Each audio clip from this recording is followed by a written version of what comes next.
This is not a prayer you say yourself, because sometimes you cannot, do not want to, or simply do not pray. Nor is it a prayer that keeps you from failure, for Peter clearly denied the Lord 3 times. It is also not a prayer that perfectly prepares you for every trial. But when everything else falls short, when you do not pray, when preparation is insufficient, when you act like weak Simon, Jesus says, "I have prayed for you." He intercedes not because you deserve it, but because he knows your true self. Not Simon, but Peter. This is the prayer of restoration, a reminder of who you belong to, recalling his promises, pulling you beyond the limits of the flesh back into the Holy Spirit.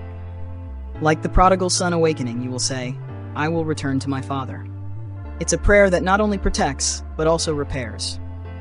Chris was invited on stage to illustrate an important spiritual image. When Chris lifts weights, he doesn't just do the reps. He tries to lift weights so heavy he cannot complete them. This is called lifting to failure. The goal is not to keep muscles strong right then, but to create tiny tears, micro-damage in muscle fibers. Interestingly, muscles are not built during exercise. They are actually broken down. When Chris goes home, his body starts healing. Signals say, "We need to recover. He's put too much strain on us." The body sends satellite cells to the torn muscle, repairing and rebuilding it stronger. That's how muscles grow, through breaking and then restoration. Similarly, faith is not built when you feel strong and in control. Faith grows in failure, in trembling and surrender, when you cannot lift the last rep. At that moment, Jesus' prayer begins to work. He says, "I have prayed for you that your faith will not fail." It's not that faith remains unscathed, but it is not destroyed. It breaks, so it can become stronger. This is the prayer of restoration, the prayer that repairs. The Bible verse in Luke 22:32 is key to understanding Jesus' prayer of restoration.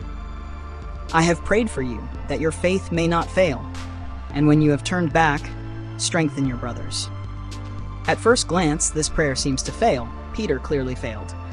But from God's perspective, Peter's faith was not defeated. It was broken so it could be rebuilt stronger. Like Chris at the gym reaching his limit, shaking and finally dropping the weight, that moment of surrender begins real growth. Faith isn't about never shaking or failing, but about rising stronger through Jesus' intercession. God doesn't just see weak, impulsive Simon, he sees Peter the leader, a person called to stand firm and support others. After restoration, you don't just survive trials, but become a source of strength for others.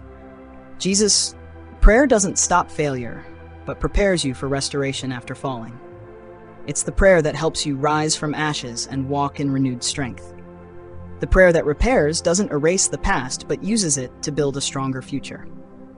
After failure and disappointment in yourself, you may feel unworthy, unable to pray or stand before God. But in those moments, Jesus' prayer for you rings loudest. He doesn't pray that you never fall.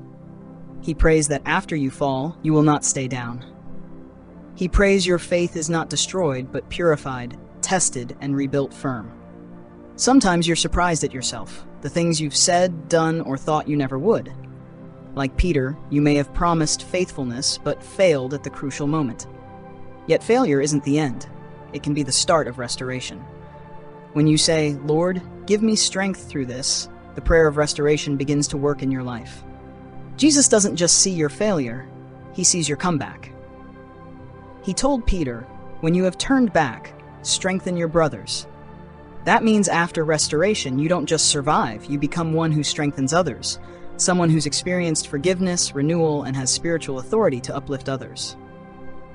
God's prayer doesn't abandon or condemn you in weakness. He faithfully intercedes, even when you have no words to pray. Because he prays for you, you will not fall completely. This is the prayer that repairs, restoring identity, renewing purpose, and bringing you back to God's plan. Reflect on Jesus' words in Luke 22:32. "I have prayed for you that your faith may not fail, and when you have turned back, strengthen your brothers." This is not just encouragement, it's a spiritual strategy. While others saw Peter's fall, denial, shame, tears, Jesus saw restoration, return, and greater strength after failure. Peter's faith seemed broken, but like muscle fibers torn during exercise, that break was an opportunity to restructure, restore, and grow. Jesus says your faith isn't dead, it needs healing, and I am praying for that. Jesus' intercession means failure is not the final destiny. He is not only the Redeemer on the cross, but also the intercessor at God's right hand, always praying for us. Hebrews 7:25. When you have no strength to pray, when you fall in failure, his prayer continues supporting you. Peter fell but was not discarded. He was restored to be a pillar in the early church. Likewise, God does not abandon you in weakness. He sees potential in your brokenness. He sees Peter being formed from Simon's failure, saying to you, I am still praying for you. So when you feel broken, remember it's not the end. It's the start of healing and restoration. Jesus' prayer doesn't stop every challenge, but guarantees you won't be crushed by what you face. When restored, you become an instrument of strength for others. The prayer that repairs. It is the prayer of one who never gives up on you, always sees in you someone who can rise and move forward stronger than ever. After walking through seasons of failure, you realize some things can't be explained by your own effort.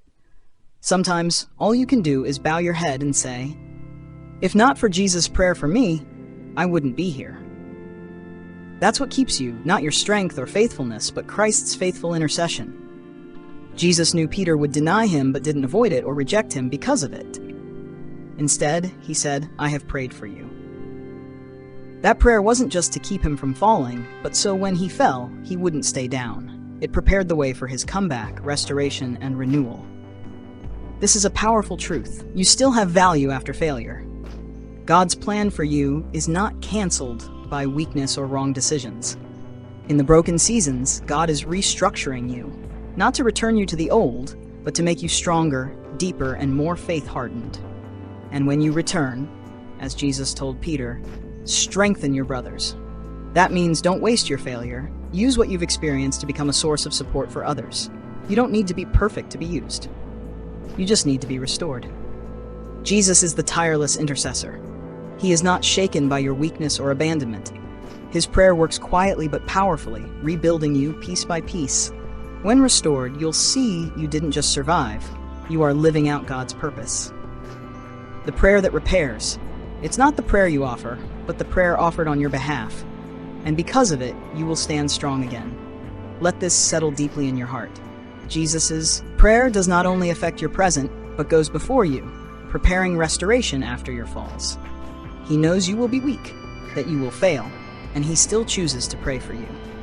Not a prayer to keep you from every trial, but a prayer ensuring you won't be crushed by what you endure. The remarkable thing is, even when you cannot pray, from pain, disappointment, or shame, he intercedes. When you have no words to speak to God, his Son represents you, carrying your name before the throne of grace with a prayer of restoration. That prayer reminds you who you are in God's eyes.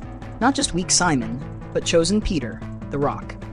When you no longer recognize yourself, God still does.